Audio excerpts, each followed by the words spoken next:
Hey, everybody. Welcome to another episode of Tackle and Tacos, a fishing podcast. Man, I feel like we say this every week. Oh, we got a good one. We got a good one. But half the time we don't. We're just saying that because we want to make the guests feel good. But tonight's guests, no, I'm just kidding. I'm totally kidding. Actually, though, like all jokes aside, we started this podcast, not the Bassmaster Classic that Hamner won, who Hamner we're having come on, I think, next week. I can't remember. The one before that Gussie one, we recorded our first ever episode on the final day of that Bassmaster Classic. And Nate was here in person in the studio, the garage. And me, Lola, and Nate all had like a bucket list of people we wanted to have on our podcast. And tonight we have one of those people that was on the podcast and a surprise, like off the charts, 11 out of 10 bonus guest. And so we'll bring him in just a sec, but we have both John Cox and his bestie, Keith Carson, who are just sticks of sticks, hammers of hammers. I was thinking about writing down all their like wins and monies and qualifications, but it would take like longer to intro them than it would to like actually record this dang podcast. These dudes are just hammers, and they're just genuine human beings. And I'm so pumped to talk to them about everything from fishing, tacos, life, Vexus boats, which I feel like Vexus boats is, to me, Stranger Things. I truly believe I was the first person in America to be super stoked on Stranger Things on Netflix because I was home from work sick that day and I clicked it on like right when it dropped and I like went right through it because I was just sitting there doing nothing. That's probably not true. That was the first. I've been on Vexus boats since like really the minute that them boys split from Ranger and started putting out their stuff from like You're like, it's so thought through. Yeah, it's like it feels like a boat so made good. by fishermen. Yeah. Like the air seats, the live wells where you can fill them up to the top so they're not sloshing around. You don't have to put pool noodles in there. It's like you're trying to sell it to me. You were very excited about it. The aluminum boats are like I think for a long time, if you had a fiberglass boat and then like a Ranger put out an aluminum boat, it was like, oh, the aluminum's just cheaper. Except for Vexus aluminum boats are like bananas dope. And they have that one. Texas, they have that one that's like the burnt orange color. So Vexus has been doing. I want to talk to him about that. But yeah, really, really, really excited for this episode. How are you? I'm good. Actually, that's not true. I am good. Yeah, but I've been sick, and so I'm kind of pluggy, and I sound weird, and my head is throbbing. You don't sound weird, but I'm happy. Your head may be throbbing. I can't validate that, but you don't sound weird. It is. Does it look like it? No, you sound good. Okay. Yeah. I've been sick in bed for like 2 days. So that's not fun. Yeah, so that's been dumb. But other than that, I'm good. How about our social media? How about it? Check us out. We got 11 followers on each. Instagram, Facebook, as you say, your turbs. That means YouTube, in case anyone doesn't understand what he's saying. I almost feel weird saying YouTube because I say your turbs so much. Yeah, but not everyone knows that. And so then if it's the first time, they're like, what the H is your turbs? Yeah. Is he all right? I wish I could, if I had Napoleon Dynamite where Uncle Rico and Kip make that time machine or whatever, or they buy it online or what. Yeah. If I had a time machine, I think one of the first things I would do is go back to like 2006 and like really start building up a YouTube back when there wasn't 1,200 million YouTubes of any given subject, like cross stitching to coffee making. Like now there's everything back to then, boys. Like, yeah, this guy's making videos with like a GoPro. He's catching bass. I'd be like a bajillionaire because now everybody does it. So it's hard to like stand out. Oh my God. The year terms. Wouldn't you just like create the internet or something? I could Al Gore it. Or like anything else? Yeah. Okay. I could do something much more meaningful, but I don't know. Anyway. Tackle and tacos. That's what the tag is for everything. Instagram, Facebook, YouTube. Yeah. What's the website? I'll throw up the thing. Tackleandtacos.com. Yeah. And everything's on sale right now. Yep. And I'm excited. We have some new hats finally coming in. So that's why we're trying to clear out all the old stuff. I don't know if anybody else even likes these, but I like them. I think they're super comfy. You don't like them, Nate?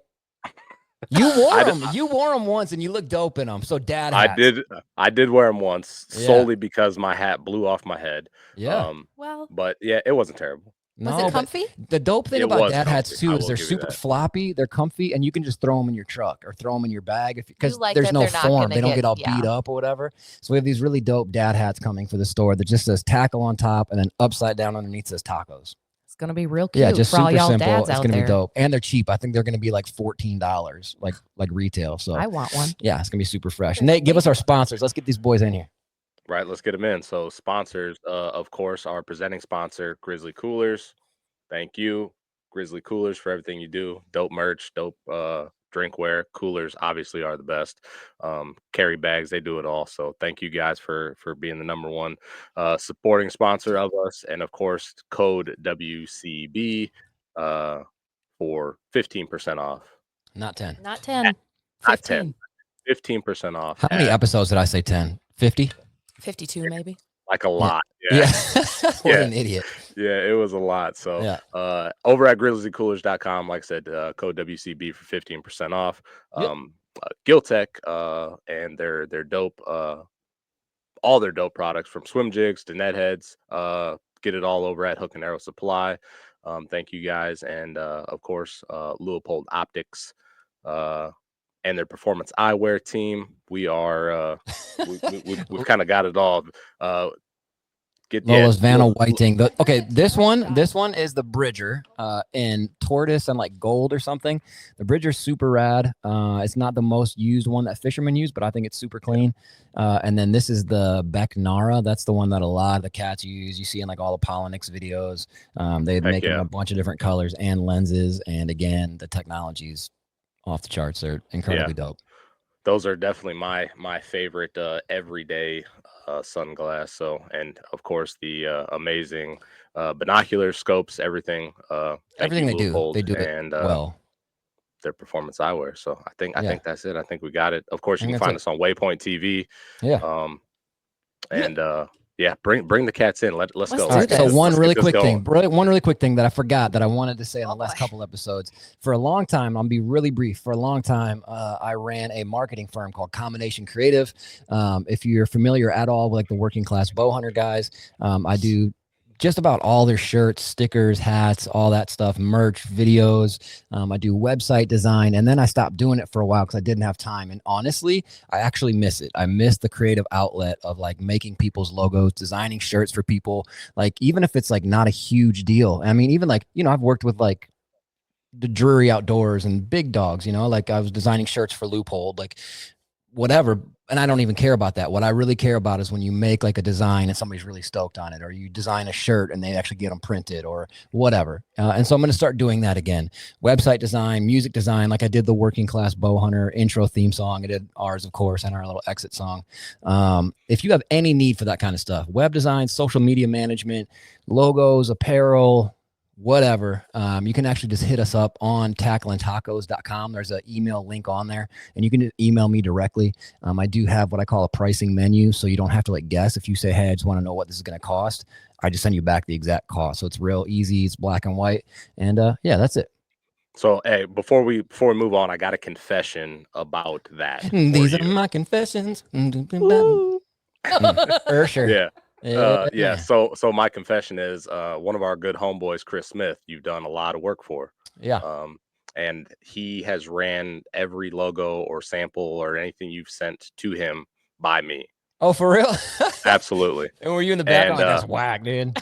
I was just dragging it through the mud. I was like, that ain't worth a lick. Yeah. But no, to hear his excitement for some of the logos that you've done for him have legitimately been amazing. Like, dude has absolutely been stoked, and not just him, but a ton of people that you've done stuff for. So anybody that needs stuff done, the man does an amazing job. So thank you, sir. Hit him up. It's very nice of you. All right. So with no further ado, again, these are bucket list human beings, people that we couldn't be more excited to have on the show. And so let's bring them in. John Cox and Keith Carson. What's up, fellas? Hey. Daggum. This is so exciting, man. So people don't know, if you don't know how a podcast work, usually what you do is you bring in your guests and you talk to them beforehand, and then you kind of remove them, and then you do your intro and you bring them back in. So when John and Keith were first on here before we hit record, I was pretty full blown like starstruck. Like I was like, oh my gosh, because I've been watching all these dudes' videos, watching their tournaments. And so thank you guys so much for being here. Thanks for having us on. Yeah, man, we're excited. Yeah, heck yeah, dude. So how are you guys doing? Are you ready for this? Are you excited to talk about tacos? Yeah. Honestly, we probably eat Mexican like a lot. Yeah, I had it tonight. I had it tonight too. So I mean, and then we had it the night before at Chipotle. So like, I mean, Perfect. I'm about 3 nights in a row so far. That's Dude, perfect. my guy. Yeah. All right. Well, let's just jump in there then. Let's go. So Yeah. the other night we had Matt, who is the CEO of Omnia Fishing, on, and he was talking about all these like really like fancy, like indigenous, super authentic Mexican places. And I'm like, okay, so do you avoid Chipotle? He's like, oh hell no, I love Chipotle. like who doesn't like Chipotle, you know? So all right, so what each one of y'all, what's a taco you love? If you go somewhere, what's the go-to? Man, gosh, I usually, I mean, like if I'm Taco Bell in it, I'm like, soft taco, just meat, cheese, lettuce, just the regular plain like I got when I was a kid. But man, when I go to the Mexican restaurant, I'm rice, peppers, onions, grilled chicken, and then with the cheese sauce on it. Yeah. And that's and then I eat it with the chips. So dude, I love doing that. Yeah. What about you, Keith? Man, so if we're gonna start Taco Bell, it's a beef supreme chalupa for me. Okay. Cheesy All right. gordita crunch. Yeah. Like that. And then actually tonight at home we made fajita quesadillas. Yeah. First time ever at home, and it was really, really good, like almost as good as a Mexican restaurant. What meat did you use? Chicken.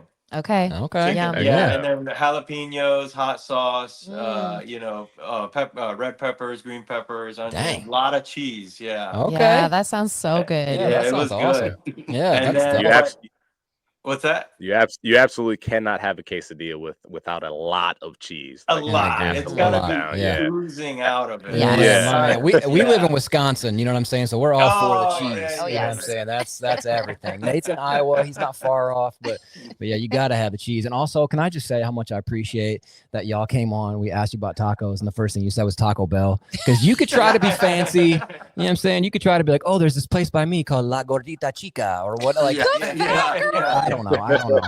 Fat girl. La Gorda Chica de Nalgas. But I'm just saying that, like, you're lying if you've not been on a road trip and went by Taco Bell and like, dang, that sounds good. Okay, so wait, Taco Bell or Taco John's? Taco John's, dude. I've only been to Taco John's one time. Yeah, I don't know if I've ever been to Taco. Wow. It's right by Harris Chain. Oh, really? Yeah. Maybe. Oh, you guys got to go. You got to go. So Taco John's, like, I'll be for real with you. Like, I don't know if it's a Wisconsin thing, but they're all over in the Midwest. They do have it in the South, but not as much. But they have this. Their tacos are good, right? They're good. They're not incredible, but their claim to fame is these little circular tater tots that they call potato olays. I think they just have like seasoned salt on them. And they're they're really salty, and then they make this dope queso that you can dunk them in. It's that nacho cheese. It's not queso. Is that not? They just call it nacho cheese. Oh yeah, they keep it pretty white. They're pretty white at Taco They keep John's. it pretty white. Yeah. So it's so good, dude. Yeah, and if you haven't been, here's the trick. I'm gonna put you guys on game real quick. All right. Okay. You gotta order the 6-pack and a pound. Okay. Yeah. 6-pack and a pound. You get 6 tacos and a pound of potatoes. It's hard to beat. Nice. But you get the cheese sauce, and then you dunk the potatoes in the cheese sauce, add them to the taco, and then eat the taco with the potatoes and the cheese in it. I'm telling you, that's absolutely the way to do it. Yeah. We gotta go. You do. It's so good. And here's let me put you up on fat guy game. Twice now I have gone and gotten a 6-pack and a pound for myself and said to the lady at the drive-thru, like, oh, I'm bringing this home to my wife. And I wasn't, but I just felt embarrassed eating 6 tacos and a pound of salty potatoes. So I was like, oh, I got to bring this home to my kids. But really, I was just scarfing in the truck. You know what I'm saying? Trying to cover my butt, whatever. But now everybody knows. Now everyone knows. Everybody knows. So yeah, man. So hey, so before we get into all the like fishing talk and boat talk and the tours y'all are fishing this year, do me a bit of a favor, and you can take this as like deep or not deep as you want, but give me a little bit of y'all's background, both as like how you guys both came up in fishing, and I don't necessarily even mean like tournament fishing, but what gave you like the bug when you were little? What made you love this as much as you do?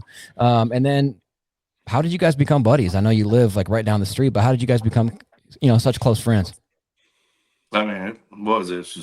We just started fishing. Like it was Gosh, I don't. Where do we even start? Yeah.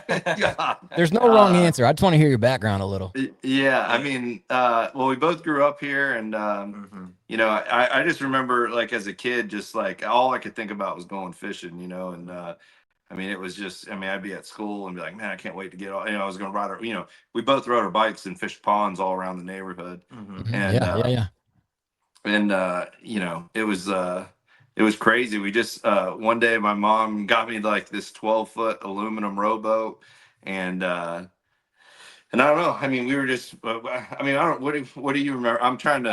I mean, I started fishing like super young, even before I met John. And whether it was freshwater, saltwater, whatever, I just thought it was really cool to catch anything, crabs, whatever.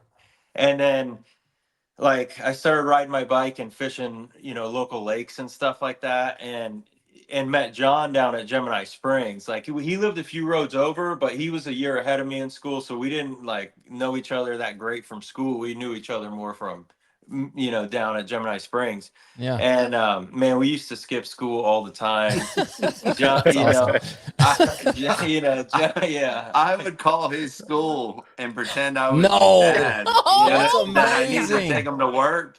And I would check them out, and I'd have the boat ready to go, and we'd head to the lake. My gosh, that's Don't incredible. give our kids ideas. Yeah, kids my that, senior year, I want to say I missed 71 days of school. Yeah, they were probably going to put your parents in jail. Oh my gosh. Yeah. That's incredible. But you know, like hindsight's 2020, it obviously worked out. You're doing okay with the whole fishing thing. Yeah. So where did it go from there into two things? Where did it go from there into like fishing derbies, and then where did it go from derbies into like, dude, I could do this? Like, where was that light bulb moment of like, I could actually do this for a living? Well, we started fishing derbies, like we met, and I think we jumped into derbies like right away. Yeah, like he's like, I got a boat. There's this John Boat Club trail, you know, right down the road, and we just started fishing John Boat tournaments like as quick as I can remember. Yeah, and it was every day. Like we would go Thursday, Friday, fish the tournament Saturday, look for a tournament on Sunday, and then Monday we'd go work with Keith's dad for a couple days, and then we'd tell him, hey, we got to take off. Yeah, he didn't like. Yeah, he'd get so bad. He'd fire us pretty much every weekend. That's awesome. And hire us back, you know. Yeah. How old were you guys at this point? How old were you? It's about 16, 17. Yeah, we were probably just, you know, I was just starting to finish school, and we were like 16 to 18, probably somewhere. Okay. Just got our licenses. Yeah, just started driving. Yeah. That's dope. Yeah, that's awesome. And then what was it winning tournaments that made you think we could actually do this? Or like, I remember, I think it was Gerald Swindle who said something about how he's framing houses, and then he won like a tournament and got like $1,000 and told his girlfriend, like, I'm going to get rich off of this or something, you know, like what was it for you? Mine, I think, was when we won third place in the John Boat Club and got like $40. Yeah. And I was like, dude, I know our parents just paid the $30 entry fee, but we just won $40. You know, I remember for going fishing. I love that. Yeah, So I was pumped. I was like, I'm never doing anything You're else. like, we are winners. Yes, we are winners. Yeah.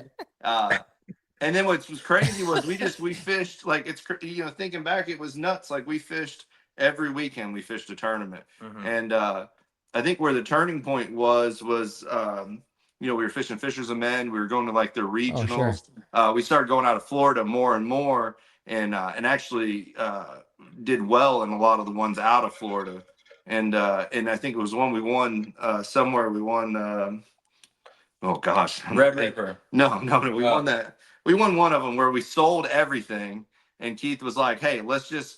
You know, we had like 40 grand in our pocket. Yeah. And Keith was like, hey, just put it all into the entry fees. I went as a boater in the FLW tour. He went as a co-angler. Yeah. And that's kind of where it all started. Wow. So you went balls out. Like you just went all in. Yeah. Everything you had. I mean, wow. We were still like living at home too, I think, at that point. Because I remember being like, oh, you know, maybe we should, you know, and then we just dumped all that money in, you know, hoping. For it to work out. And what were you fishing out of at that time? Were you still fishing out of that? I mean, that John boat? I don't know. We borrowed a lot of boats. Like there was a lot of times where that makes sense. Yeah, I mean, there was a lot of times we, you know, whoever would let us take their boat, we took it, and I don't know what we had at that point in time. You know, God, I don't even know. I mean, we had a bass boat by then. You know, Yeah. it was like nothing great, but it wasn't a John boat. Yeah. Okay. Yeah, we had a couple different. We had like we had a fiberglass Triton at one point. Yeah. We had, what was that one that we blew the motor up way up that creek? Whoops. Not the Crestline. No, the one your boat. I felt Oh, terrible. Raging Cage. Yeah, we had that one, and yeah. you know, I mean, we had a couple different Yeah. ones that, you know. We always had crappy boats, but brand new trolling motors. Yeah, that was Like that. Yeah, you had your priorities, man. Priorities. Yeah. Probably the one that really sticks out to me. There was one tournament where the trolling motor worked fine, the bilge pump was broke, the engine was broke, and we would dump in. We fished right at the boat ramp, and we'd fish. And then about 2 hours in, you were standing in water. Yeah. And we had to we pull it back out, drain the water out, put the plug in, dump it back in. Yeah. You know, that was like, I don't know if we won or not, but I just remember, I remember being like, hey, whatever it takes, we're fishing this thing. Yeah. Dude, it's like, that's kind of funny and like kind of freaking awesome. What a cool story, dude. I mean, that's like we're gonna do this. It might not be perfect, but we're gonna do it. So really quick, similar story. A long time ago, me and my buddy Kelly, we were shore fishermen, period. That's all he did. That's all I did. And then his grandpa bought a Alumacraft lunker. It was like a 15-footer, had a 45 on the back, I think, that they started when he bought it, like just started it on land. Like, oh, it works. First time we dumped it in the water, could never get it to start again, ever. Like we tried everything we could. We took it up to Hayward, Wisconsin, which is when we lived in Illinois. That was like a 6-hour drive. We worked at Gander Mountain, finished the truck, drove overnight without sleeping, and then went and fished muskies. Couldn't get the motor to start, so we brought with another trolling motor. It had a super crappy foot one, and we put one on the back. And then when we got to the ramp, it was one of those ones where like it has like the side bunks. I don't know if you've seen those, like up on the, and we couldn't get it off the trailer at all. like we backed that thing up to where like the front wheels of the truck were in the water to try.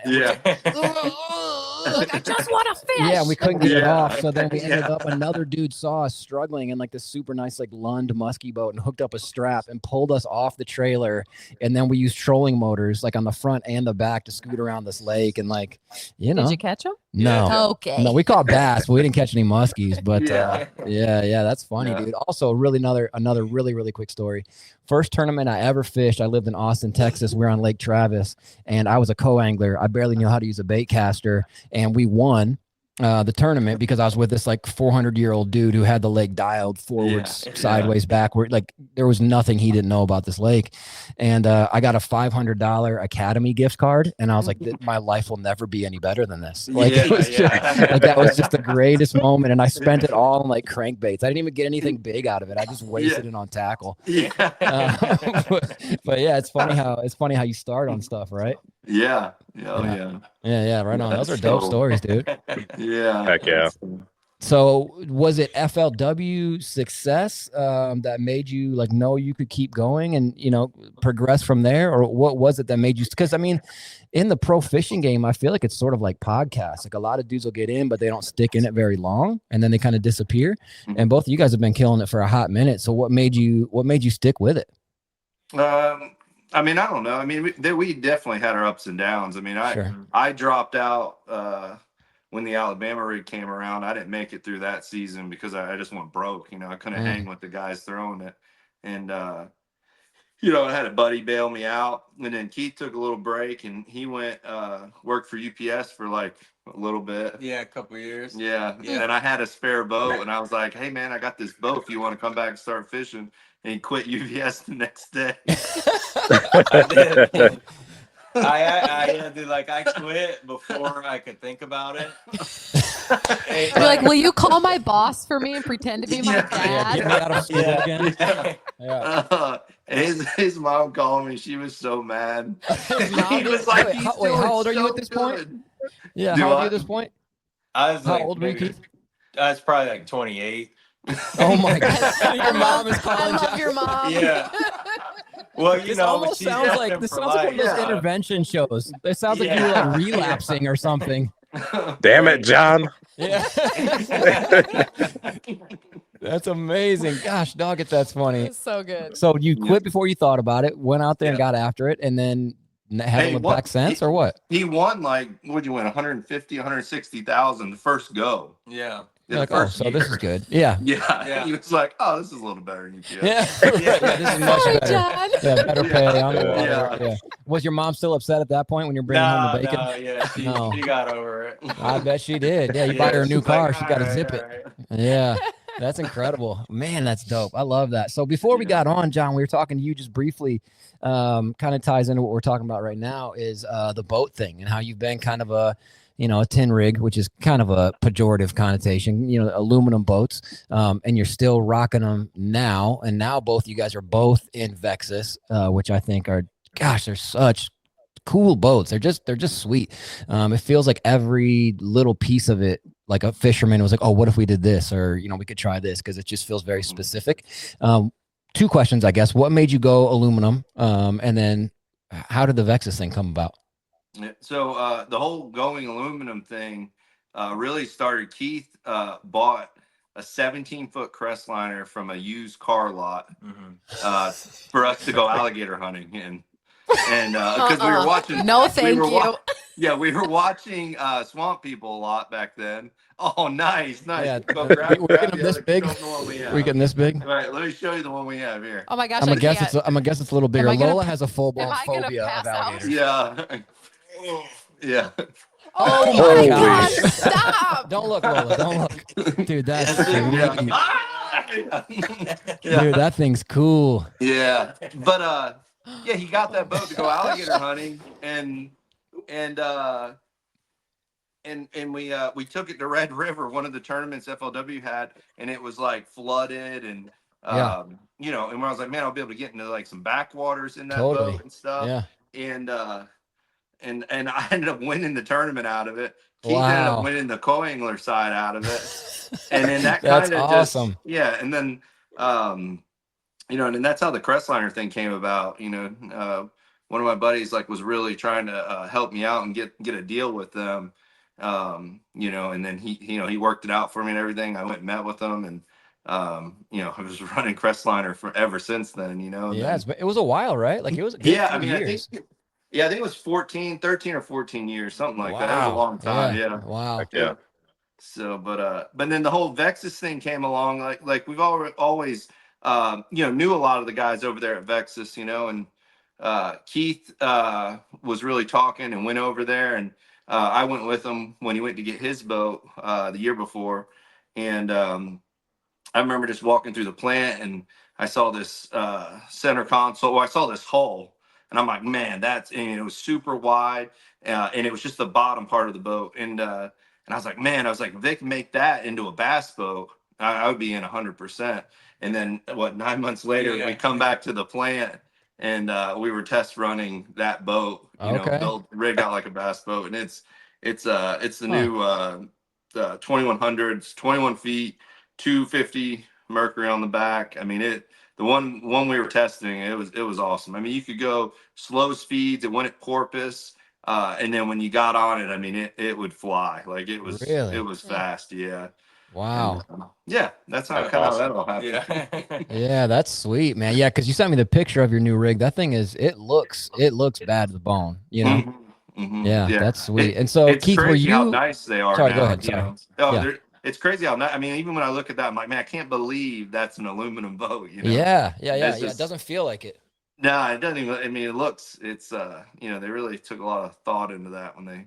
Yeah, it looks like a fiberglass in the water. Mm-hmm. It really does. Yeah, it looked like a fiberglass on the trailer. Like it didn't look, aluminum-y at all. And no diss to Crestliner at all. I think that Crestliner you're fishing out had a huge deck. I thought it looked cool, but definitely kind of the flat side, like where your wrap was. It looked like an aluminum boat, which is not a diss, but it did. This doesn't look like that. Mm-hmm. Yeah. So you had a deal with Crestliner as well, Keith? For a few years, yeah. Okay. For a few years, and then I switched to Vexus 2 years ago now.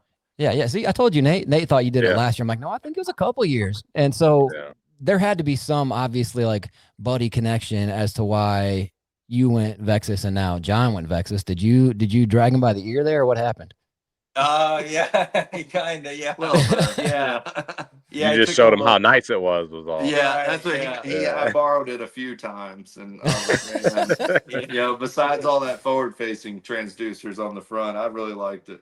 He hates all that. Every time he uses the boat, he's like, "Man, I can't even pull the trolling motor up or down." It's all the wires. I feel like I'm gonna break it off at any second. I'm like, oh, so nervous. Yeah. On my boat, we have Lola and I's boat, our boat. We have a Legend. It's in my name. It's okay. All right. So on Lola's boat. Lola's boat. Her name's Loretta. Yeah, we named it Loretta because it's a Legend, and I don't know, Loretta Lynn. But anyway, so we have Ultrex up front with 360, and then just one Garmin live scope transducer, and even that, when I dunk it in the water, it's like, and then I see like Jacobson and them boys with like the couple, not now I guess, but with the couple live scopes and the little like turret thing, plus and then braces for all of them. I'm like, sweet Jesus, you're putting like a suspension bridge in the water. It just comes in like a big like claw thing, like those things from War of the Worlds with Tom Cruise, like just dunking into the water. Like, jeepers, criminy. It's pretty wild, but whatever. I mean, it's a cool. I like live scope. I know you're not a giant fan of it, John. So you told me that you have an Ultrex Quest on the new one. Are you gonna take it off and go back to Fortrex? I don't know.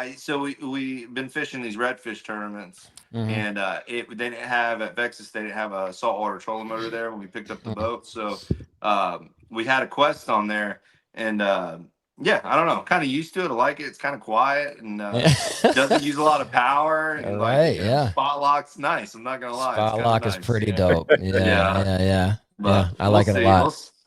We'll see how it goes. Yeah. Well, you guys both, is it okay to ask this? Would you both take a couple minutes and walk us through your rigs? Like how, what you're running this year, electronics wise, motor wise, as much specifics as you want. Cause I love that kind of crap. I think our listeners like it, just like how you're rigging stuff and what you're running front to, bow to stern. Yeah. I'm trying to think of, I guess the new one, I guess I'm going to have a 16 Lowrance up front, the Quest on the front, on the front, and then just going through it. I mean, I'm just gonna kind of got let go from Battleborn, so don't know what I'm gonna use for batteries yet. But okay. But I mean, I'll probably I don't know. I got a lithium generator. I'm gonna try. So like when I'm running my batteries, I get about noontime and I'm like, oh man, I don't know if I'll make it through the day. I've been running it really hard. I'm going to try this lithium generator thing that I bought off Amazon. I mean, I don't know. I mean, I might burn the boat down. I don't know, but maybe it'll be awesome. Maybe it'll be like the next thing. Yeah. And then I got 250 on the back, 6-inch Atlas hydraulic jack plate.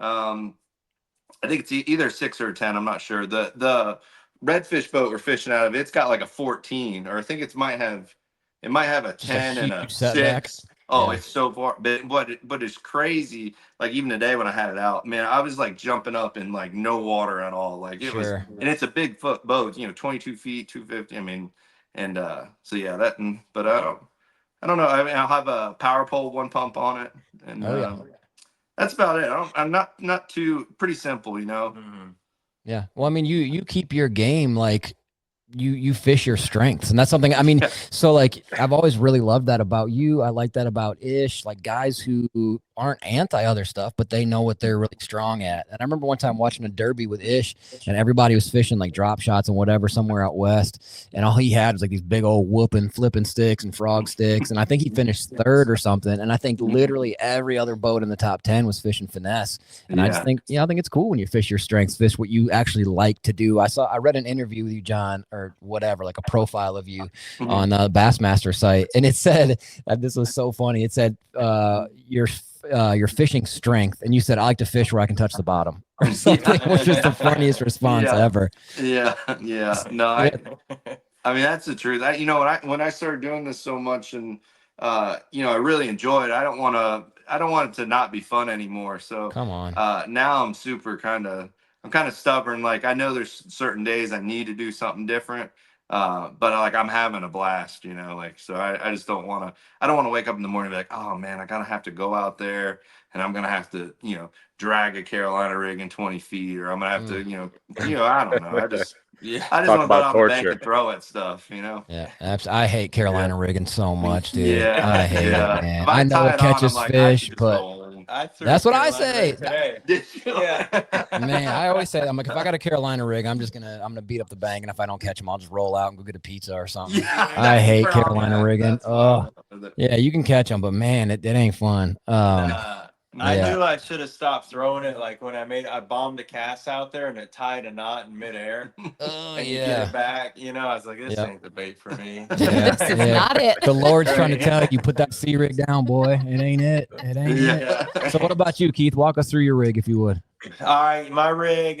So I'm gonna be running a Vexus 2100 this year for 25 with 250. I have a Quest on the front of it. Yeah. I do run some electronics. So I The way you said that so chill. I do run some electronics. Yeah. So, I got two HDS 16s up front. I have two transducers on the trolling motor. I run one in forward and one in perspective or scout, I think it's called. And that scout is that's a deal for me. Like It's pretty sick. Like I would almost, if I had to pick, I would almost rather have scout than forward. Because it's especially like shallow, man. That thing works in a foot of water. I can see out 100 feet. Yeah. And so that's a big deal. And then I'm running Miller Tech batteries this year. Okay. Switched from Battleborn last year, and gonna be running those. And what else? Yeah, power pole one pump. You know, what else I got? I don't know. Are you a one unit on the console or a 2 unit guy, Keith? Oh, 1 unit. One Okay. unit. Yeah, I run 116 up front, and then I do like the big screen because you can split screens. Yeah. So like I can run side scan long ways along the bottom. I can have down scan and stuff. Do a couple things like that. I try not to have too many units. Like I just don't like, I don't know. It's not for me too much to look at. I do, even with 2 up front, it's like a lot. But when you're using them, you got to have those big screens for the forward sonar. Yeah. I mean, for me, I like it. I like it like that. But yeah, two 16s up front, one at the dash, and Sure. man, I just roll with it. Yeah, I like it. So Heck yeah. I know why you got into aluminum, and then why you kind of stuck with it. So now, I was asking Nate about this beforehand. For you guys, is the aluminum really about how much shallower it rides, getting into stuff that you can't get into with fiberglass boats? Like why stick with it now? Because you're both obviously at a point where you could fish any freaking boat you wanted, like me and Nate will always kind of pick on Kevin Van Dam a little bit. Like when he had that nitro commercial and he's like, now I could have any boat I want and I still choose nitro, whatever. Yeah, I'm sure you do. But was that really one of the right. Oh, absolutely. Yeah. But you could fish anything you wanted. Why stick with aluminum at this point in y'all's careers? I mean, for me now, I mean, look at the aluminum now. I mean, they're they run like a fiberglass. I mean, there's, and then I mean, for me, I really like the repair aspect of the repair is a lot easier when you make a boo-boo and you run out of the channel and you jump.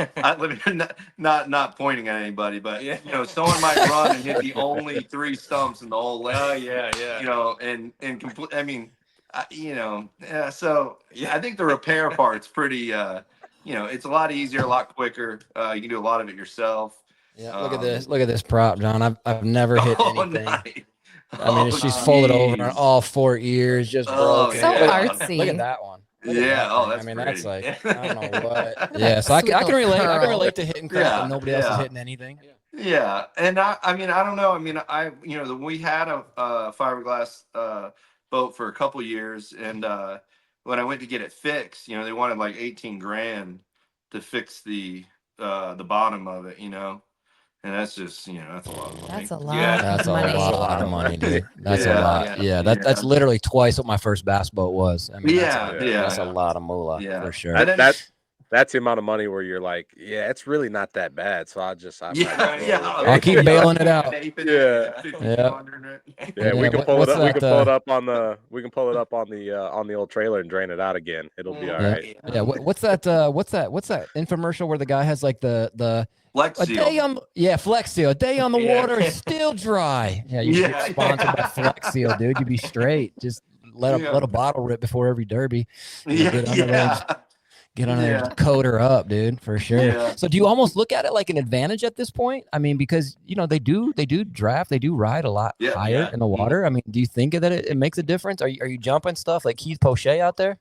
Well, I mean, I haven't really gone too crazy jumping anything, but I like the speed. Like when we both got first and second at Lake of the Ozarks, being able to go in between those docks, quickly and being able to stop and back it out. Like I think we were going faster than everybody else was, you know, and that's why we ended up getting first and second. So I think that's kind of what more I like about it is the quickness on the trolling motor, be able to maneuver it in tight areas and doesn't push that water. I was just gonna say, that makes a lot of sense. Yeah, you get in that super shallow water. You can see when you're going forward, you see the current coming back, and you see that pressure wake. You don't get that as much with the aluminum. They're more buoyant. They just stay on top of the water, and I think they outfish a fiberglass for sure. They're like John said, they're way faster on the trolling motor. Really responsive.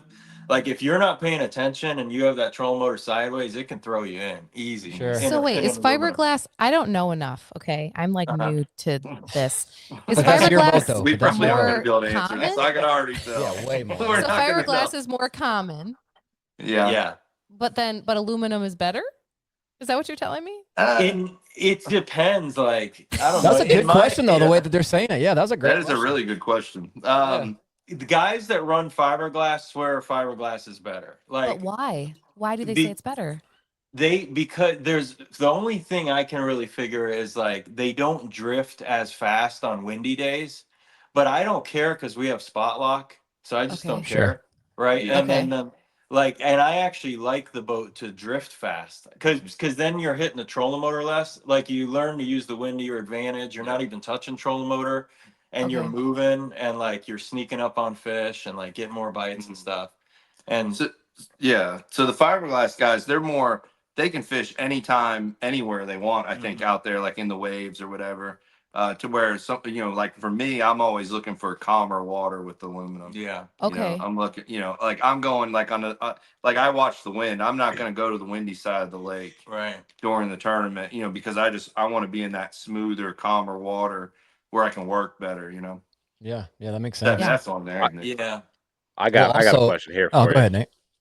Would you say that it's easier on the trolling motor too, especially like if you're using like a heavy spot lock day, like it doesn't take as much to control the boat as it would a fiberglass boat, so it wouldn't drain your batteries quite as fast? Is that something you'd say? Yeah, it's probably true. Yeah, I was just thinking the way that you described it on, you said Lake of the Ozarks, right? We finished 1 and 2. In between a lot of those big docks that come way out, that are like little houses, basically. I'm just thinking because there is absolutely times where you pull up into a spot in your fiberglass boat, and then you go to like come back, or you get hung up, and you got to go get it, and it's like you got to like fire it up to get it to turn around because that weight's just pushing it forward. It's almost like crappie brakes, with a lighter boat, you can come back a whole lot quicker. I never thought of that. That's really logical. Does that mean you can go faster in an aluminum boat? I'll let that motor. I mean, Or do you mean on the big motor? On the big motor. I don't know. Usually the fiberglass are faster on the big motor. Yeah. I think I want an aluminum boat. Well, it used to be too. They were a lot cheaper, which I mean, I guess that some of them are still, they're still quite a bit. I mean, now I mean, like what your normal, I mean, your low end fiberglass is probably still 80 or so. I mean, like on the Vexus site for like the VX20, VXS20, it even says they're on the deal like starting at 91 or something, where the aluminum is like starting at like for a smaller one, but still starting at like 35, and that's not the 21 like you guys are talking about, but it's much more attainable for most folks. Right. do aluminum boats get up on pad quicker? Like the way because I've heard that about Express too, that they just get their butt out of the water. Whop, like they just come out quick. Yeah, it's like when you see someone hit it with a jet ski. Mm-hmm. You know, like I mean, it pins you back when you gas it. Yeah. I mean, it instantly planes out. Yeah. There's no dip when you gas it. No. Okay, that makes a lot of sense. Yeah, that makes perfect sense. I feel like you'd be very giddy if that happened. Like, I do love. But we also have a Legend V20 that weighs 19,000 pounds. Yeah, it's basically large. We have to get clearance to go through the locks. You know, like it's thing is freaking huge. But I love our boat because Lola and I have 23 children. That's not true. We have 6. We have a lot. We have 6 kids, and so like I wanted if we're gonna fish on like our little, we live, I mean, half a block from a little lake here in Wisconsin. And I'm like, if I want to bring all the kids on the boat, because it's just a trolling motor only lake, you know, I'm like, I want to have a boat that can accommodate them. So that's why we got the giant beam, you know, huge front deck, Legend. But I love our boat. Yeah. She doesn't like going super fast, you know, like she likes going on our little lake on our trolling motor. Yeah. When we fish tournaments though, like when we hit 40, 45, she's like, we're good. And I'm like, come on, man, she's got so much more in her. Like 72 is so much more fun. And then I tuck my head between my legs and just cry. Yeah. But we're still having fun though, for sure. So what are you guys fishing this year? And tell us a little bit about what you're looking forward to in 25. Well, I'm fishing the Bass Pro Tour and the Tackle Warehouse Invitational. And man, I'm looking forward to Bass Pro Tour changed their rules where so we're only allowed to use forward sonar or electronics for 1 period a day. There's 3 periods in a full day. And for 1 period, you can use sonar. And the other 2, you can't use anything but like 2D straight down sonar, nothing forward, nothing like that. And I'm really looking forward to that. Like I think it's going to like shake things up. You know, it's going to change strategy a lot. You can't just get out there and like throw a minnow all day long, you know, with sonar and stuff. So like you're going to have to actually like get shallow or whatever, you know, and actually fish some. So I'm really interested to see how this goes this year. Yeah, I think that's gonna be cool. If nothing else, I think it's gonna show like how good you guys actually are at fishing. Because unfortunately, with forward facing and with the jig head and minnow, everybody thinks it's easy, and that it's not easy still. But this is gonna show you guys can catch them any which way. It's gonna give you a cool opportunity. Yeah. And then I'm fishing the Bassmasters. I'm gonna jump in 1 MLF I can make on Hartwell. I'm gonna give up my classic practice and go fish Hartwell. Oh my gosh! Because the classic practice is like the weekend before, right? For that one, and then and then I'm also gonna do the MPFL. It'll be fun. Oh, and we're fishing the redfish thing. Oh yeah. The redfish thing. So let's listen to that. This is funny. Number 1, because like you just told us you don't even really ocean fish, and number 2, because I know how the first tournament went for you, which I don't think is your norm. So can you describe this first event for us real quick? Like tell us about it. Yeah, so we got out there. You know, we got the brand new ACX 2210. I never had a center console. It's the nicest boat I've ever owned. And so I'm thinking, man, we're going to get out there. We're going to have all these guys in these little skiffs and everything. We're going to fly by them. And man, we show up and they got like ladders strapped to the front. They got like 20-foot towers. And we're just looking around and we're like, oh my gosh, we don't have a fighting chance. Like we got 1 fish in practice, you know, like and then like we watched those guys, and like those guys, like I thought we ran the boat shallow. These guys are running. I mean, 4 of the guys didn't make it in because they ran aground. Yeah, and like they are just. It is a whole. You know, it's similar to bass fishing, I guess. Maybe not the place we were at, but it's at some of them that we seen on YouTube look like it. But there's a lot to it. The tide's falling and trying to get back into the spots and get out. And like, there's a lot to it. Yeah, that's sweet. Did you have fun? I mean, so you brought in what to the weigh? Did you bring them into weigh-in? How does a redfish tournament work? Yeah, you're allowed to bring 2 in. They're inside the slot, so they got to be what? Up 18 to 27 inches. Yeah, so they got you can bring 2 of them in. We only got 1, and all you got to do is if you finish in the top 40% of the field, you get to make this championship that's for $100,000 in Louisiana. So that's the main goal while we're trying to get to that one. And we missed it by 4 places. I was like, gosh, with one fish. But if only 4 more boats would have got stuck, you guys would have been in there. You've been all right. Yeah. Do the other dudes in this like league or whatever, do they know who you guys are? Like, do they recognize who you are?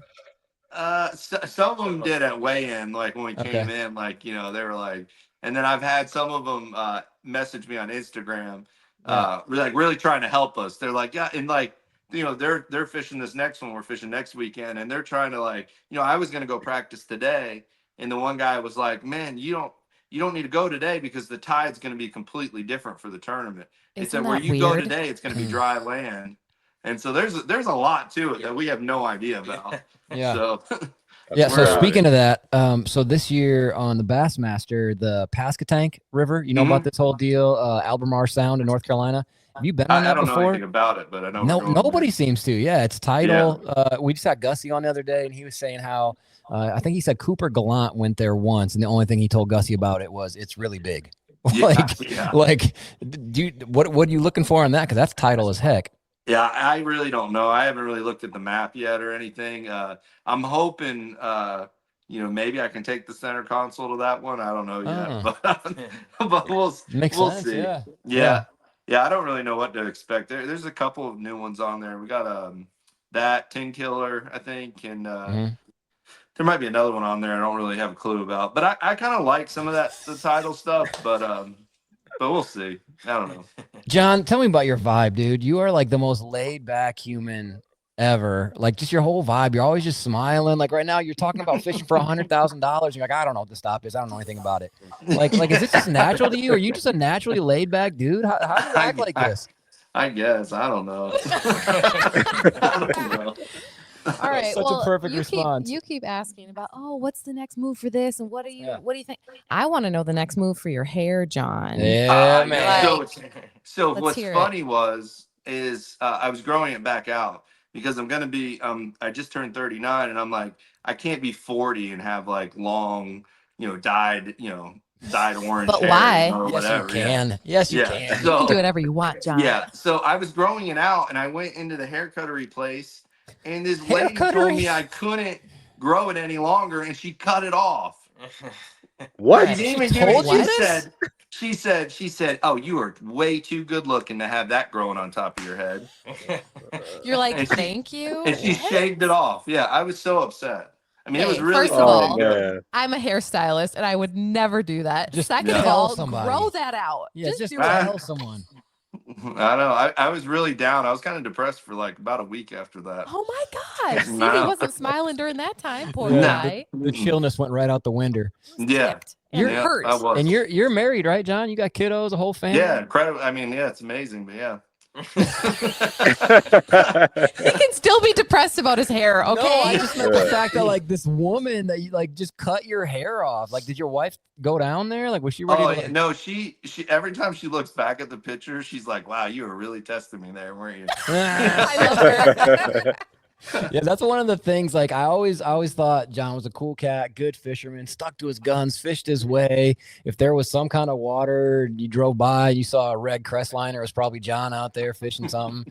And then I started seeing all these pictures of his crazy ass hair. And I'm like, yo, this dude's the coolest, man. So when did that start? Have you always done that? Because the one that I saw was when you lightened it or bleached it or whatever because your daughter wanted to do it. Is that right? Yeah. Okay, that was a few years ago. Is that where it started, or was it way before that? Well, I mean, what we would used to do is if we were catching them, we wouldn't cut our hair, and it would just like, and then if we missed the check, we cut our hair and start over. But the thing where Nan was me and Nan have the same hair, and she was like, I'm gonna dye it. I'm like, listen, it'll look terrible. It'll be orange. And I was getting ready to cut mine because all during COVID, everybody's losing it. I'm losing it. I'm like, man, I got my hair growing like crazy. And I was like, let me show you what it's going to do so you don't ruin your hair.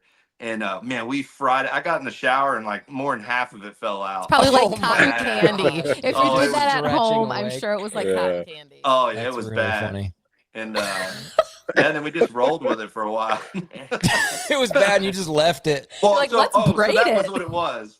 Yeah. She did it. I went to the tournament, like top 10'd it. So and then I was like, I can't cut it. Yeah, get it's rid got to of it. stay. Yeah. And then like for some reason when smallmouth time rolled around and I had it, like I just felt like I had special powers with it. Like I just felt like, man, I'd be like, man, no, I was like leading every one of them suckers with it. Yeah. Oh man. It was the flow. That had to be it. Yeah. Yeah. It had to be it. It was. And then you had somebody making a shirt with your face with cornrows on it. I mean, that's next level stardom. You know what I'm saying? You're like in Justin Bieber world. You know what I'm saying? When people are making shirts with just your face on it. I don't think you didn't make the shirts, right? Did you, John? No, that was funny as crap. If you're like, that oh yeah, was I my made those. brother-in-law made them. Oh, for real? Yeah, my brother-in-law made them. I didn't even know he was giving them out to everybody. That's somewhere. I think in the classic or something. Have him send one this way. Yeah, I'll rock one for sure. I'll wear the crap out of a John Cox braid shirt for sure. Yeah. Right. Yeah, that was a good conversation about your hair. Thanks for bringing that up, Lola. Yeah. That was really Happy good. to talk about hair. Yeah, Keith, you got any superstitions other than hair? You know, if something's going good, you keep it rolling. Good Don't question. change the socks or. I used to let my hair grow out and stuff, and now it's the opposite. I try to get a haircut before every tournament. Okay. Okay. Yeah. I don't know why, man. It's I know why. It's because you're always on camera catching them. That's why. Yeah, it is Gotta true. have a nice Oh yeah, man. If you're watching, if you're watching the tournament Keith's in, he's on camera. That's pretty much 11 times out of 10. Yeah, that's the truth. No, I mean, I'm just rolling with it now, and just shoot, you get older, and I kind of give up some of the superstitions and stuff, and just you fish so many tournaments, you just keep going. So yeah, when I was in high school, I can't remember how many games straight I went with a base hit playing baseball, and I did that thing where I wasn't gonna. Part of me getting hits was I wasn't the world's greatest hitter, but I was really fast, like really quick out of the box, and I get to whatever, and I would slide into first base a lot, which you're not really supposed to do, but whatever, making high school players nervous. So, they'd make a bad throw, whatever. So my pants were filthy. And I got on this kick where I was like, every game I get a hit, I'm not going to wash my pants. And it ended up going like 30 games or some filthy, like they smelled and they had like holes in them. And our team manager, like product manager, what do you call that? Uniform guy, equipment manager. Thank you. It's like, I can get you new pants. I was like, don't you dare, because I was so stuck in my head. Like, you give me new pants, I'm going to strike out every time at the plate. But it's so funny how we get on those things, and it's such nonsense. Like a banana on the boat. Do you guys care about that? Well, I didn't, but when we went to the redfish tournament, we had Rob with us, and he was filming and doing stuff. And we thought he was going to film us catching redfish, but that only lasted about. He stood around a lot. Yeah, he stood around a lot. But he did break a banana out, and he ate it. And I'm like, are you kidding me? Like, so I don't know. Yeah, I did that that's one the reason time. for sure. Whoops. Yeah. Do you guys know the story on that? The bananas in the boat thing? I looked it up a long time ago. Yeah. So really fast, the why on the bananas on the boat is a long time ago, we didn't grow bananas on this continent at all. And they were all imported. I can't remember where, South America, I think maybe. Anyway, and this is back in the Ron Burgundy, old wooden ships, like when they would move across the ocean in like big wooden ships, and bananas had this specific kind of bug that would get in the little bunches of bananas, and they would eat through the wood, and these ships started sinking. And so people started accrediting ships sinking to bananas on the boat. What a cute little story. Yeah, and that's where that came from. So I'm not really worried about. Don't want them in the boat. Yeah, I'm not really worried about a bug eating through my fiberglass or through your Vex. Yeah, I'll be all right. Yeah, that's where that comes from. It's kind of crazy, but wow. Yeah. Keith, if you got 2 seconds, if you're okay with it, man, I'm a pretty big fan of Fenwick rods, and I remember it was 2-3 years ago where they kind of started redoing them and making them just really like sharp, and I don't know, they're just dope looking rods. Tell us a little bit about those if you would. Man, so they just started coming out with all these new rods, and there's a whole family of rods for all different price points. And I use a lot of the world-class rods, and they are super sensitive. They fit your hand great. They hired like a scientist that works on hands, so the rod fits your hand like so well. And man, they have, what is it, like 84 different SKUs, like, whatever rod you want, you can use. And one of my favorite rods is a walleye rod. It's a spinning rod. Oh, okay. And so like a lot of times if you're online looking them up, you know, you don't just have to stick to the bass section. Like you can look at some walleye rods and see like if there's a certain length or whatever that you want.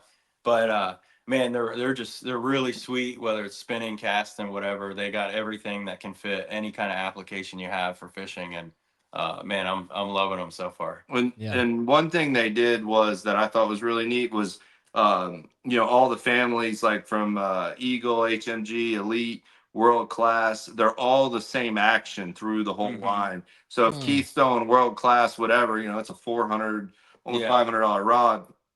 You can go down and pick, you know, the HMG for 129, have the exact same action. That's cool. And what I thought was crazy That's was really... it took us a little bit to get the Elites and the HMGs and stuff. And man, they are like they almost outdid it on some of those because they are so nice. Like you know, it's really hard.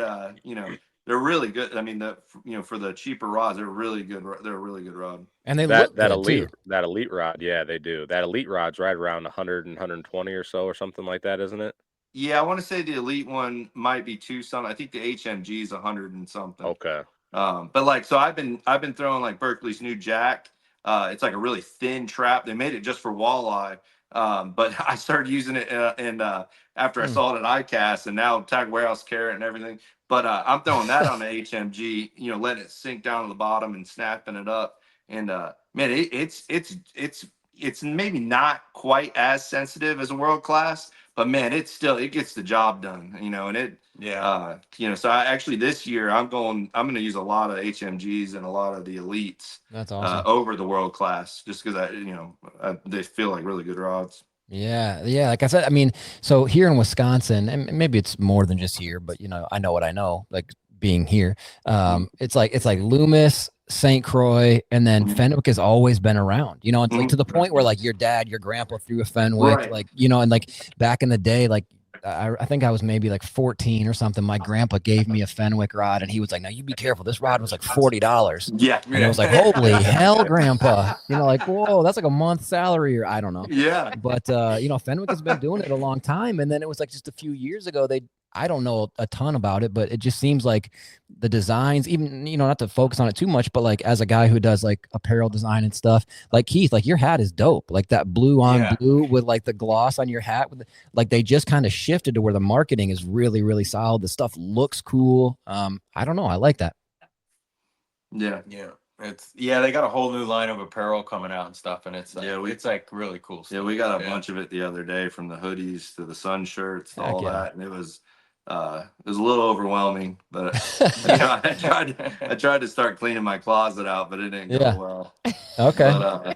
But they definitely, you know, it's crazy because like some of the first rods that I got given to me as a kid, I mean, that's kind of where we got a lot of our stuff, was like hand-me-downs from guys. And you know, they were Fenwicks, you know. And I mean, I remember I had one from when I was like just getting out of high school, almost all the way up to, you know, when I started fishing the bigger tournaments. And it's really cool to be back, you know, using them again. You know, they're like reamped, and you know, they're still really great rods. I think my first spinning rod was a Fenwick HMG. Yeah, I was gonna say the HMG has been a series forever. It's always been a pretty like price point, you know, rod, but they don't look like a price point rod. Like I think I have a HMG somewhere from like, I don't know, 15 years ago, and it's had that super rad, like different textured cork on the butt. You know, like it changed, like, you know what I'm saying? It's all cork, but it has like a line of it. It looks so cool. Smallmouth came on that rod. Yeah. That's cool. Yeah, that's awesome. Yeah, smallmouth are an amazing thing. How far do you have to go to catch smallmouth from where you guys are? Like Tennessee, but I really just don't start fishing them until I'm in like Michigan or New York. Okay. I guess like Pickwick would have them. That's like 10 hours. I was say, Pickwick definitely does. Yeah. I was just curious. I know you don't really have them right there in Florida. Yeah. Our smallmouth are the peacock bass. Yeah, that's pretty cool. That's pretty cool. 3 hours from them, and then they are like, they're incredible. I mean, they got the same. They shoot up out of the water. You know, just like smallmouth, and they're a lot of fun. Get those crazy knots on their head like a freaking brontosaurus.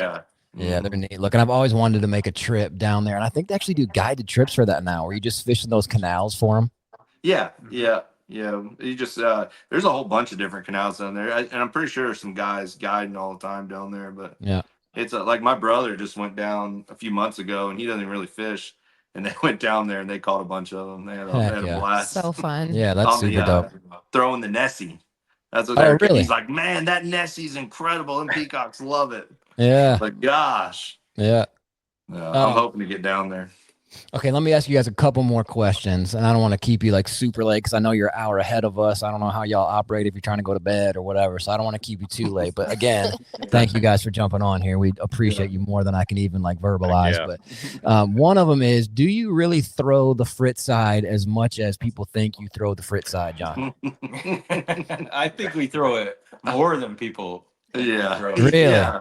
Okay. Yeah. I didn't think I like was attached to a certain technique a ton, and try to be open. But man, if it's like, if I'm not getting bit within like an hour or two, I'm throwing it. Like I'm throwing it. I'm gonna get, like, it just generates bites. It's Fritz did an incredible job in the with the boys back at Spirit Lake working on that thing. Like they did a really good job on it. Yeah. So it's a fish catcher, Yeah, I was fishing a tournament on La Crosse, Wisconsin last year, and I'm running down the river. It's a place everybody's like frogging and doing stuff like that, jigging, summertime. Yeah. And I'm running down the river and I see a dude broke down. He's in the tournament. He's on the side. He's flagging people down with his net and nobody's stopping. So I pull over and I pick him up. We called tournament director. He approves it. And for me to get him, but I told him, hey man, I'm going to keep fishing because we still got some time to weigh in and stuff. So I pull up to a spot, I pick up the frit side and fire it out there. And he's like, no way, you really throw that thing? He's like, I thought you guys just said that Just for endorse like, it, like ads. And I was like, dude, I throw it. The next cast, I catch like a 3.5. And Yes. he's like, no way. He's like, I'm going to go awesome. buy a few hundred of those things. So Yeah, that's a good, and a 3.5 in La Crosse. That's a good fish. That's a real good one. Yeah, we live about what are we, an hour north there? Yeah, we're real close to La Crosse. Oh, nice. Yeah, Nice. so John, if you need somewhere to pull up, Oh yeah, I'll be out there this year. Yeah, if you need somewhere to stay, we got you. Oh, yeah, that'd be cool. That'd be so fun. We definitely need to find a way to get down there and hang out for the elite this year. That'd be super for sure. sick. Yeah, that'd be cool. What's the go-to size on that frit side? Because I know they make a few different diving depths, right? Yeah, I really like I like the 5, like the regular 5, That's the main, big end, the big end 5. The junior actually works really well. It actually casts really well for as small as it is. But that's what I like. I think we like to stay in that that shallower range. But I heard like the 7's really good too, and I don't know about the 9 or the I don't know about the deeper ones. You can't touch the bottom there. You can't touch the bottom there. Yeah. Okay, so if you would give us like take us to school. What are you looking for? How do you throw it? Give us a couple like insights on throwing that, or a similar style square bill. Yeah. And do you call the frit side a square bill? Because it kind of comes out, it's not like an actual square. It's like a flat side. Yeah, I guess it's a flat side. For me, I barely ever throw a square. I'm never. Yeah, I'm not as much like 1.5. So I just the frit side is more of a finessey version of it. It is, sure, yeah. And you kind of feather it more across stuff like rock, grass, whatever it is. It's not something you're grinding it into anything. That's what a lot of complaints I hear is people like, oh, the bill's this and that, and they're cranking it so hard, into the cover, and it's more of a it's more of a hit the cover and either feather it with the rod over it, or you're hitting the cover and almost slack lining it, and to and that, and man, not to give away all the secrets, but like when I hit something, I'm stopping it and letting it float up on its own. And it is like, that is deadly. It's like something they come up from behind and they just Yeah. Oh gosh, it's like the best bite ever. Yeah, it is. I do that a lot with flat-sided, like balsa baits. I'm a pretty I'm a tackle junkie, honestly. Like I have so much stuff. My kids will come out and sit in our boat and go through our boxes, and they'll be like, "Oh, what about this one?" I'm like, "I don't know, I've never thrown it." They're like, "What about this one?" I'm like, "I don't know, Or I've you'll never have a thrown it." story for every single Oh one. Yeah, but Oh, like, we were in this little bank and this over here. in and- 1987. Yes, seriously. Yeah. So like flat-sided balsa, like on laydowns, that's always been my juice. And it was more because, you know, like a flat-sided, like custom-made balsa is like $37 or something. Right. And so what I would do is when I feel it hit a limb, I would just stop it so I knew I was going to get it back. And then the exact same thing. I found out that I got a lot of bites that way. It just like makes them mad. It was like, I almost looked at it like the bait's coming through, and then it's like, F you guys. You know, he just kind of floats. Right. And it's like the bastard's like, oh, no, you didn't. You know, I guess like it makes them mad because you're right. They hit it angry. They hit it like they're mad at it. Yeah. I'm gonna break it out this weekend in the redfish tournament. I mean, we got a cold front down here. Sure. I'm gonna try it. I mean, they should eat it. I mean, I don't know. We'll find out this weekend. Yeah, they'll totally eat it for sure. All right, so a couple real quick ones. Number one for both of you, if any bass tournament from now on in the future became a team tournament only, but you couldn't pick each other, who would you pick to be like your partner out on the water? Ooh.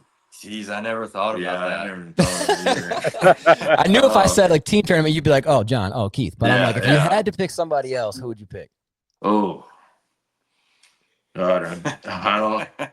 I mean, I room in Bassmasters. I room with Lester, Brandon Lester, and I mean, I guess I'd pick him. I mean, every time we go fishing, he whoops up on me, and you know, and he's always like, man, how do you know? But I guess I'd probably go with him. Okay, that's a good one. Yeah, sure. I mean, that's a good choice. Gosh, I don't know. I mean, I mean, in the invitationals, I stay with Alex Davis. I could probably, fish with him. We've never even really fished together, though. Every time I've gone with Alex, I treat it like a guide trip. You know, I don't run the trolling motor. I just get out there and I'm like, where do you want me to cast? And we're usually in open water. And he's like, throw over there, and I throw over there, and I just catch them the whole time. Yeah, that's sweet. Heck yeah, that's cool though. I like that you're humble enough to do that. That's pretty cool. Yeah, for sure. And then the other weird question I have for you is, this is a question I've been asking our guests lately because I just think, maybe to elicit something weird. If you could change, I told, who did I tell this to? Miles Berghoff, I think. I said, if Evan Almighty, Bruce Almighty, those movies, like if you were Keith Almighty or John Almighty, but the caveat is you can only change one thing about fishing in general, what would you change? Gosh, mine, I would have them spawn year round. That's a good one. Yeah, that's a good that's one. what I would do. Yeah, that was that quick too. I mean, I already thought. I mean, that's the only thing I can think of. Yeah, that's a really good one. Yeah, have them eat the fritz side everywhere you go. Everywhere which they kind of do. Yeah. I think that one's already happening. Thing, though, when the spawn's over, like I'm a little down for a few weeks. It's like, I gotta wait till next year. Oh. Yeah. I always feel like when the spawn's going, I feel like anything I'm doing that's not fishing up shallow, like if I'm working, if I'm, whatever, designing something, I'm like, they're sitting on a bed right now somewhere. Like somewhere there's a bedfish not being caught. Yeah. I feel you. So is that yours, Keith? Is the fritz side thing? Yeah, I mean, fritz side, gosh, I don't even know. Yeah. That's man. Yeah, I don't know. I mean, something like that. I mean, I said my answer to my own question, if anybody gives a rat's behind, I was wondering, I wish there was no Major League Fishing, NPFL, BASS, and there was just one league. Oh gosh! Just because, and it's whatever. I like all of those a lot, actually. But there's only one NFL, there's only one MLB, there's only one NBA, and I wish there was just one where just all of you guys were together and it was just one league. That's what I would pick. But it would probably it's kind of like what's kind of happening is like when we started fishing team tournaments, like we used to be able to win, like you could win boats in team tournaments. And like we'd fish a tournament on the weekend and we might get third or fourth or something, but still win like $1,500, which was a lot for when we're out painting or doing whatever, only making $100 a day. So it was good then, and now it's just there's so much stuff. The money's so spread out. But maybe it'll get better. Yeah. It is interesting though when you hear people, Ike and some others who say, fishing in 2003, as far as like the engagement, the payouts, the sponsor money is better than it is now, even though there's more money and more eyes on the sport. It just feels kind of strange to me. That's when we really pushed towards trying to do this was when we were watching that going on in that time. I mean, that was something that really pushed us around that, that 2001, 2002, 3, because I graduated in 2004 and then you were what? 05. Yeah. But it's just, it's crazy, but But if I could redo mine, you know what I would change? They're just those. This one just. I love it. So you know how there's like the 8 hours of live or whatever live is. I don't even know. It's so long. Yeah. But I missed the 1 hour recap. Yeah. I do too. You remember like I remember every 1 hour recap Bassmaster, FLW when it I remember it down. The storyline behind it, the fish catch that made the difference. Even if it wasn't really the fish catch, they made it look like it in the show. Yeah. And you don't forget those things, and like For nowadays, like I don't know if I'm more busy or what, but like, man, I don't know what, I don't Just even don't have it. Like I leave the tournament, I don't even know who won half the time. That's funny, but I totally get it. Yeah. It's almost like it's almost over documented, overstimulation, and then and it's not a bad thing at all. But you got all these dudes who are documenting it with their own YouTube guys and their own cameramen and all that, and I think that's cool too. But there's just so much coverage now that it's kind of. I remember as a kid, man, watching on like TNN, Bob Cobb, and then later on like that Bassmaster theme song, and I was like, oh, I heard it, and they recap a whole tournament in 45 minutes, and I agree, man. That's a good one for sure. Yeah, that's a really good one. What about you, Nate? Yeah, what do you got, Nate? What would you change? And you got to go next.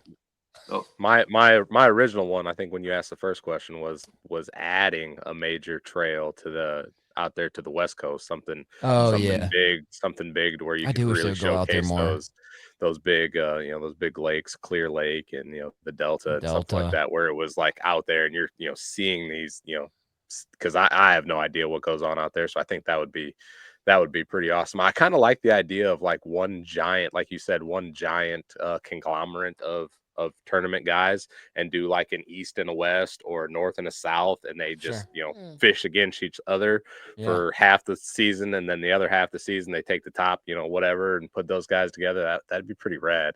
Yeah, that would be fun. That'd be really fun to watch. I know what they do out there. They snag them. If like Mike Long, he throws. I heard about that. Yeah. I don't think it's all the West Coast guys. I don't think. I'm pretty sure. 10-foot John boat and a. Yeah, I don't think Brent Ayler's doing that or whatever, but maybe. What would you change, Lola, if you could change anything in the world of fishing? Oh, I have no idea. I feel like you'd say something about making crappie fishing. I was going to say something about crappie fishing because that's my most favorite thing. It's so fun, dude. It's so good. Yeah. Do you guys ever just go out like brim fishing or just going for bloogies to put in the pan? Do you ever do that? No, really. No. Okay. Do you eat fish? So speaking of fish, you ever have fish tacos? It's like the tastiest thing in the world. I do, John. I don't know if John. I've been trying to eat fish. I don't know. Okay. I ordered. You've never liked it? Nah, I don't know. I mean, I don't know. We the last time I really ate fish was we were kind of broke and we were at the hotel room at Red River, and Keith was cooking these stripers we caught. Yeah. On the George Foreman, and he was like, "Just slap some cheese on it," and I'm like, and I've been scarred ever since. So. Just slap some cheese. Cooking the stripers on a George Foreman. We filled the bathtub. Yeah. We had like 20 stripers swimming in the bathtub at the hotel room. Oh my god! Yeah. And then he filleted them on the tub. Here's dinner. Filleted them on the tub. That had to be torture for those other stripers watching their buddy get hacked up right on the It looked like a murder scene in there when we left the hotel. Those other stripers like, oh hell no, like trying to swim in the drain, just terrified. Dude, you guys need to have like a reality show. There needs to be a camera following y'all. These are some of the best stories I've ever heard, man. Oh my god, that's dope. So did you eat the striper with the cheese on it? Yeah, I was starving, man. I was starving. It was food. Things taste better when you're hungry. Yeah. Yeah. That's awesome. I love that. You can't go wrong with little Uncle Ben's rice. Yeah, I mean, that's pretty a good. side. Yeah, for sure. I don't know if I would ever. When I was little, like I was super poor, so me and the homies would cook stuff on hot plates, which is like a little mini oven or a mini stove top. I would have maybe brought a stove, one of those with, but the George Foreman with a fish, that just sounds horrible and awesome at the same time. It was terrible. Yeah. I mean, I can still taste it. I mean, that's how bad it. And what was that? 20 years ago? I mean, that was a while still smell ago. it. Yeah, I still can smell it in the yeah. bathtub. Yeah. Yeah. That's funny. Yeah, that's dope. What do you guys got? Lola, Nate, you got anything else for these two incredible humans for you? No, I learned so much. This was so good. Yeah, this was great, man. God dang it. I appreciate you guys doing this for sure. This was so fun. Oh, man. Heck, Thanks for having us. Yeah, hopefully we'll see you guys at lacrosse. Yeah, we'll be there. 100%. Yeah, we'll be there. Yeah, it's like right down the road from us for sure. So let me ask you one last one before we roll out. Where are you guys both, kind of individually, where do you want to be with this whole fishing game?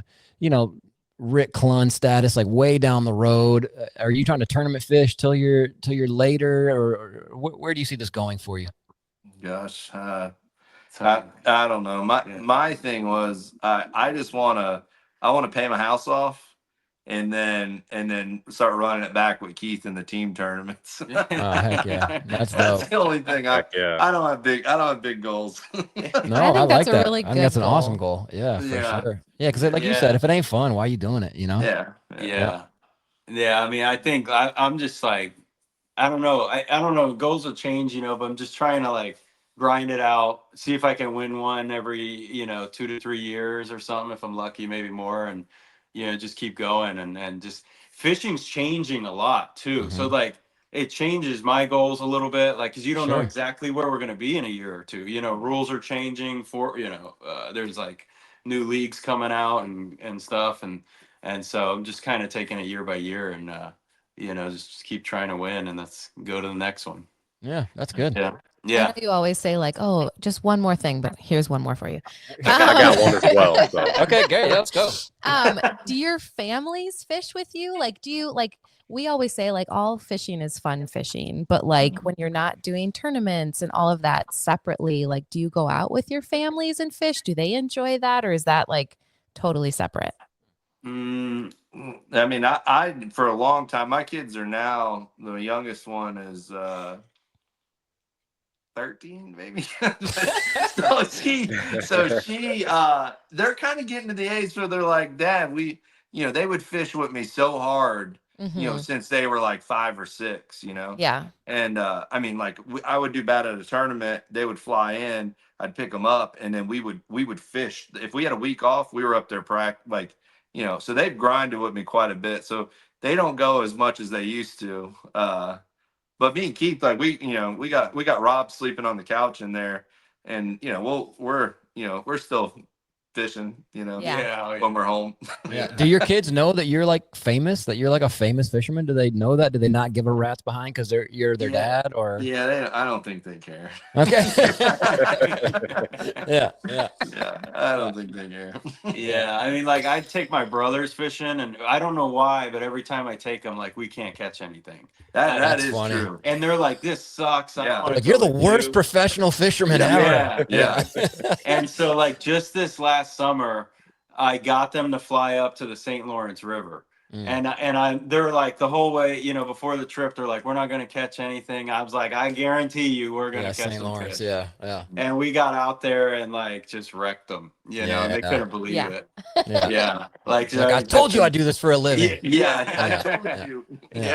I'm good. Yeah. St. Lawrence is a good place to go. I mean, that's a good place to, especially on smallmouth, people who maybe aren't used to it. That's a good place to go. Yeah. It's fun. Like fishing shallow, you'd see them coming from 20 feet away. Yeah, they were so excited awesome. And stuff. Yeah, so good time. That's great. What do you got, Nate? I just want to know how excited John was for the NPFL this year with no forward facing sonar. Are you stoked for that? True. Yeah, I mean, I'm excited, and then I saw the list of all of us fishing it. Man, it's gonna be exciting. I mean, I'm excited to see how the MLF stuff turns out. He's fishing with the 1 day off, 1 day on with it, one period. But man, I'm curious. I'm curious to see how this NPFL thing works out, because now that group that joined, it's guys, some of the guys that just dominated over the last 10, 15 years, even 20 years, and it's going to be neat. It's going to be fun. I think a lot of people are going to be watching it. So yeah. What'd you think when they came out with that rule where they just forward facing sonar? I was kind of like, well, I guess I'm going to fish them again.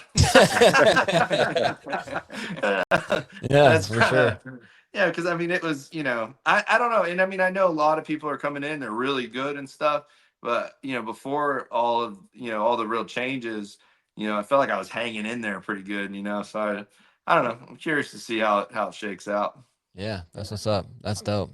All right. Well, thank you guys for jumping on the podcast. I can't thank you enough. Like I said, you guys are incredible. This was freaking fun. Yeah. Like this was really fun. Absolutely. Yeah. This was really fun. So hopefully we can link up in La Crosse. We can take you guys out, go get some tacos, hang out. It'll be fun. For sure. Yeah. Taco John. I'm there. Dude, we'll get you some potato olays with the 6-pack and a with pound, the nacho baby. cheese. Yeah, we can all pretend like we're not eating the 6-pack and a pound just for ourselves. We would like 5 6-pack and a pound, please. Yeah. I would try and tell you where the juice is on La Crosse, but I'm really good at getting like stuck and stuff, so I can tell you what to avoid. But or tearing up that prop. Yeah, for sure. But all right, fellas. Well, thanks for jumping on. I appreciate you. So much. All right, thanks for having us. All right, y'all take it easy. Hey, appreciate it. Bye. Later. Peace. All right, that was awesome. You good? That was seriously that was like some of the most fun I've had podcasting so far in this whole thing. That was just so fun.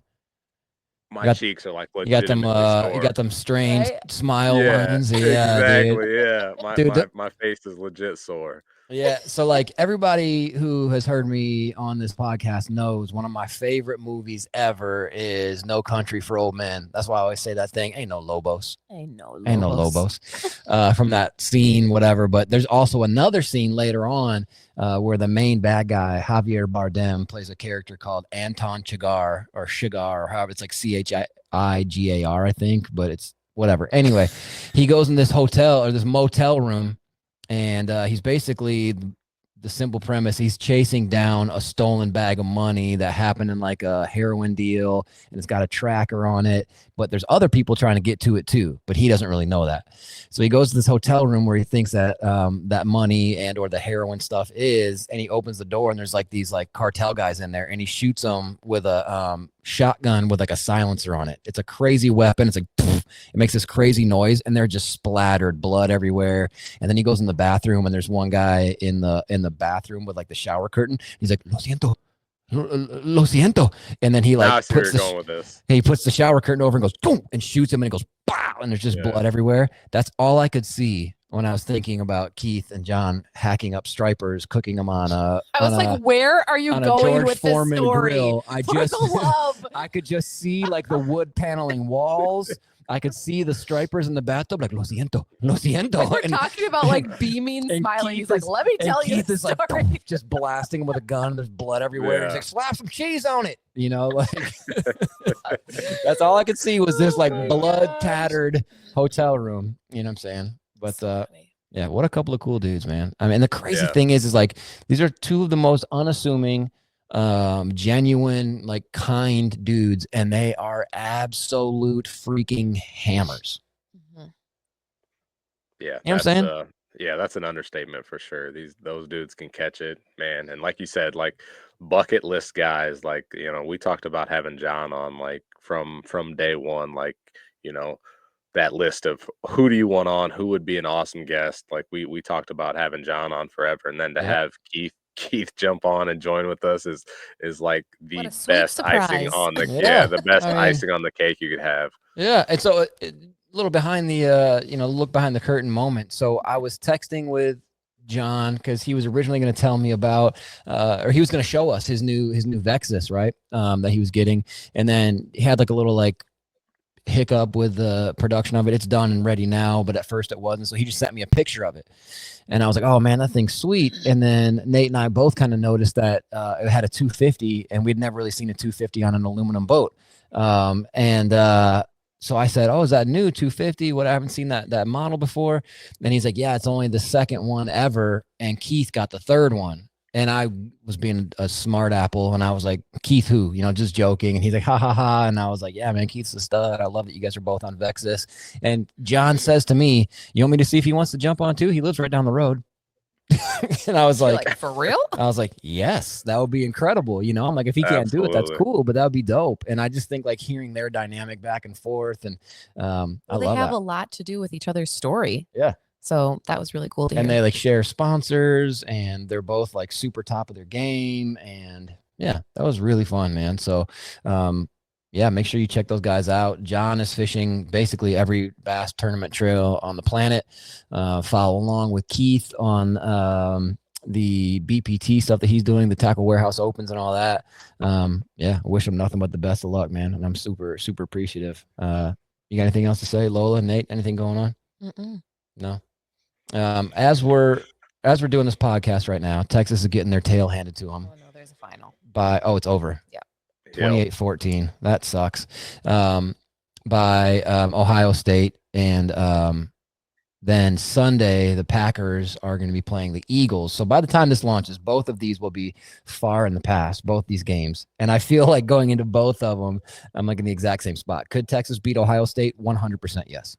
Could have. Didn't, but could have. Can Green Bay beat Philadelphia this weekend? Yes. Do I think they will? No, I do not. They haven't played a single whole game this entire year. But positivity is worth the effort. But I'm just saying it's funny. All I'm saying is I was so happy to podcast with John and Keith tonight, even though my team was playing with a chance to go to the national title game. Like, that's how stoked I was about this podcast. Like, there was no even thought of like, let's ask them if they can reschedule. No, let's go.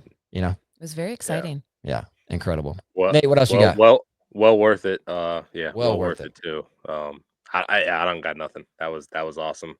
So dope. Absolutely, yeah. Like I said, still trying to get the soreness out of my face. From smiling and laughing the whole time. That was a riot. So yeah, definitely follow those guys on. I think all their socials are just Keith Carson Fishing or John Cox Fishing. So it's pretty easy to find, but very worth the follow too. So that's it. Yep. All right, let's get out of here. Lola, hit us up with it. We haven't heard you say it in a long time. Positivity is worth the effort. Catch you on the next one.